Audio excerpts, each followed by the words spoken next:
big question for today's video is, what is the best Nerf blaster? Well, to answer that, first we need to put some criteria for what defines a good Nerf blaster. A good Nerf blaster generally has to fill the niche that it was made for, whether it was a sidearm, primary blaster, or something in between. It needs to do what it does well. That's why I have chosen my top 5 secondaries and top 3 primaries to showcase and rank in this video. Number 5, a modified Nerf Fortnite pistol. Now, you may have heard that I said modded. Well, I'm going to show you how I modded this. I'm not going to actually open it on camera. That's way too risky. I've already done what I needed to do. But anyways, let's jump into the mods.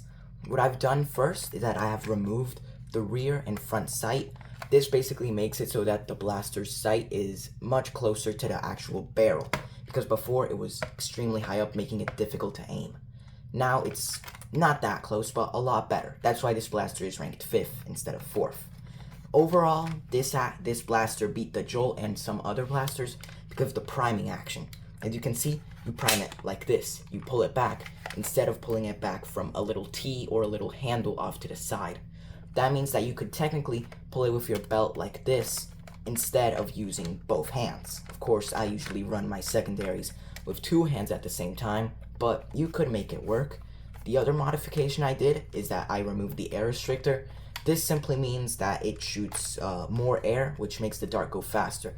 It is somewhat inaccurate because of this. However, again, it still hits longer ranges, meaning that if you fire off a couple of shots, chances are you will likely hit something. It was beat by other blasters because of either its way too bulky size for a single dart in the barrel, or the other blasters simply had better range, better accuracy, better cost, better anything. But that's this blue Fortnite pistol. Firing dart zone / X shot / Adventure Force waffle head darts. I've seen these with multiple blasters. That's the first target down. Now we're going to move on with the test dummy.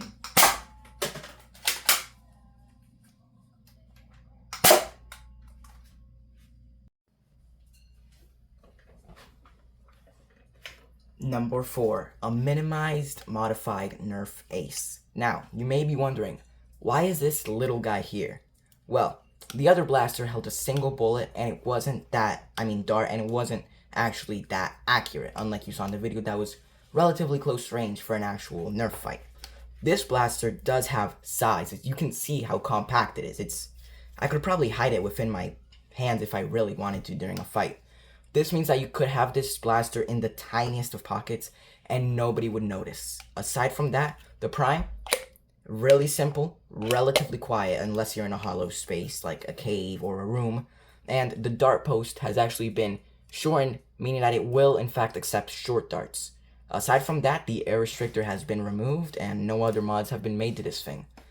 It's, again, really small, and for the price, which I got it for $2, the base one, and the modification, which was free, it's a really good offer. I would recommend this blaster.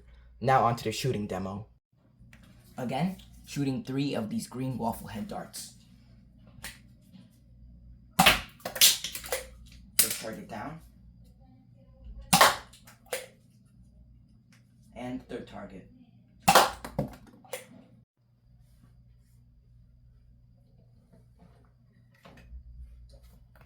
This here is the Air Warriors Blitz.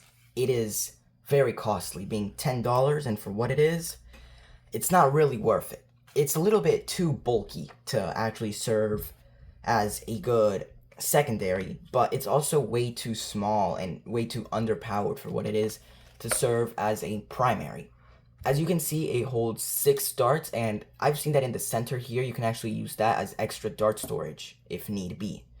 Aside from that, the prime requires a lot of strength. Well, not that much. It's not that much strength, but for a Nerf blaster and for what it performs, it's not the best. It's highly inaccurate. I would not bring this to any battles personally. The only reason it's on this list is because it has 6 darts, which makes it relatively good. I would say it's good for long range, but it has way too much force, well, not enough accuracy, and for short range, the prime takes way too long, which means that you wouldn't actually be able to get more than 2 shots off. So, yeah, it's a shame. It seems like a really good gun. Again, firing, but this time with 6 of the green waffle head darts. Very little force. That's a lot of force now. That was pretty good.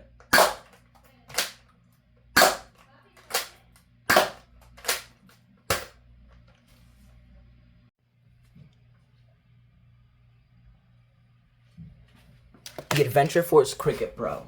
This blaster is really small and can be folded to be even smaller, making it perfect for long time battles which take a couple of hours because you can very easily hide it.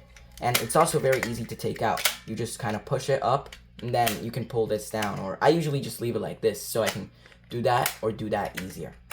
Overall, this blaster costs, when I bought it, $2, or exactly $1.97.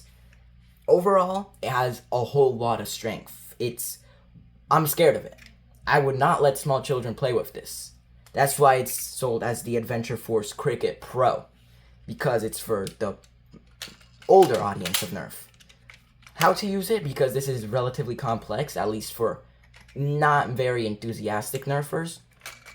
You open it like this. You click this little hatch, and then it opens. You insert your dart. It was made for 1 half-length dart. However, in my experimentation, it actually functions very well with 2 half-length darts to make a shotgun, or even 3 sometimes, or with 1 large dart, meaning that it's very adaptable. You can use any ammunition, and I don't have any rival balls on me right now, but if I did, I think that it might be able to fire one as long as they were here in the front place. The prime is relatively strong, and the stronger the prime, the stronger the shot, you know. Because it's so strong, it actually has a safety right here that you can flick off, meaning that now I can't shoot. The trigger is stuck, or I can flick it on, which means that now the trigger does move freely and I can fire. Of course, it isn't loaded with anything, nor is it primed. Now onto the firing demo. Exact same dart as the other 4 or 5 times now.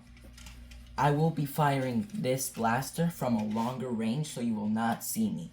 Because this blaster was built for longer ranges, of course, you know.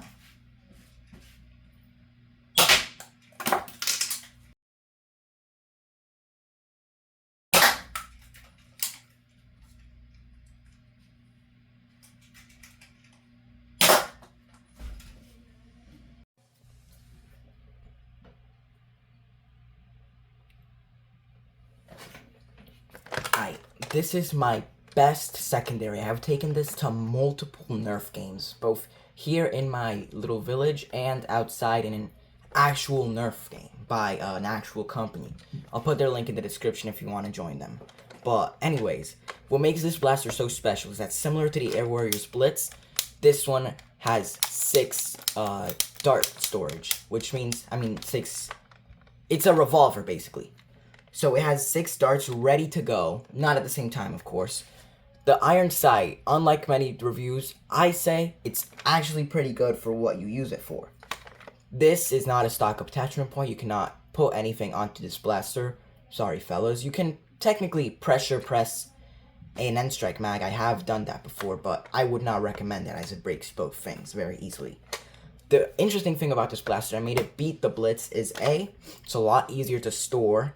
B, that is just more accurate and a lot faster. Why is it faster, you might ask? Well, there isn't really any priming mechanism here, so how do you fire it? Here's the thing. You don't pull anything, you don't push anything, you don't do anything to it. The trigger is the priming mechanism. By the time you pull this back, you've already shot. There's nothing else. You click and you shoot. It's practically semi-automatic. Like so. I'm going to dry fire it one time to give you guys a view of how it works. I didn't pull anything, I didn't push anything. All I did was pull the trigger and it shot. This makes it perfect for emergency escapes, and that makes it my best secondary in this whole tier list. Now onto the firing demo, and after that, my primaries. Again, firing the green waffle head darts. I will also be speaking during this review, to give you guys a better understanding of this gun. Note there is no thing to prime externally. You just pull.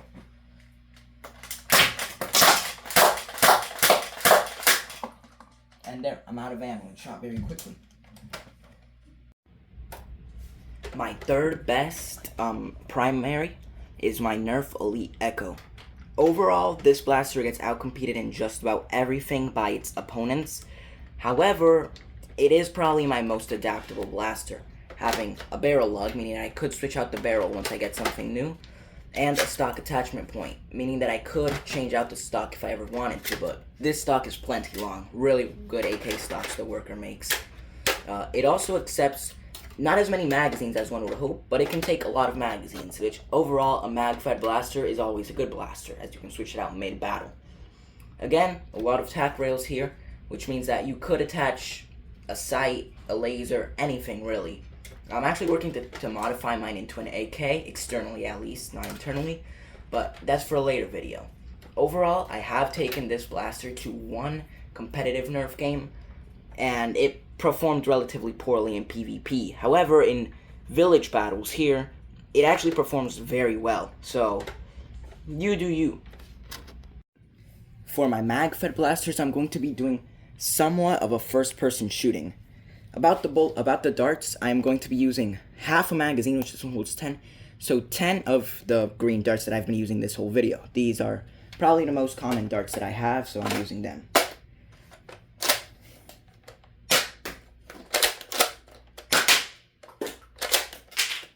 I'm going to do slam fire now.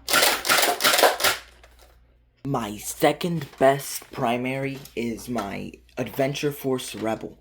This is technically a sniper rifle, however it is the only kind of true bolt action rifle that I've seen on the market that isn't 3D printed. It doesn't cost well over $30. This one I picked it up for about $22, I believe. It's pretty simple. You have a mag. Here I have 2 mags from my old one that broke. The magazines each hold 8 darts, as it says here.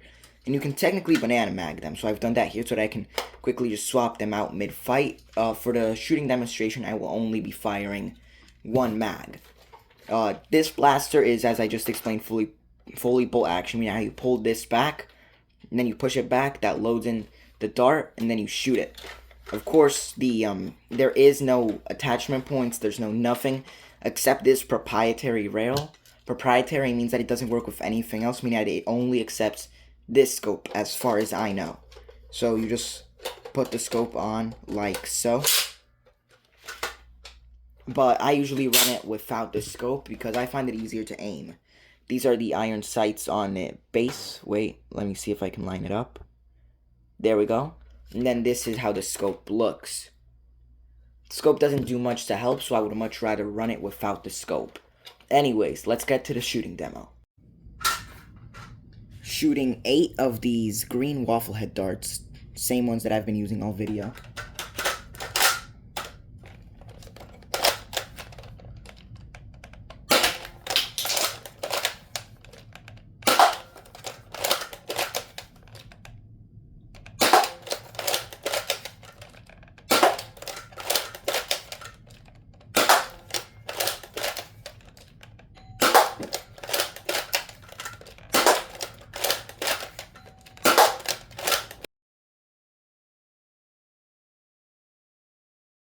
My Adventure Force Spectrum is the best competitively viable Nerf blaster that I have. First off, it's electric, which means that, of course, it usually has a higher fire rate than any other blaster. It is also compatible with this broken Belgian Leon field sling that I got on Americana Pipe Dream, which means that I could loop it around my neck, making it very useful for running my secondary if need be. It also comes with this very nice foregrip. I usually find myself using it, so for me it comes in handy. And if you don't want it, just go ahead and remove the mag, click this little button, remove it, and you can run it without it. However, of course, I personally run it with it.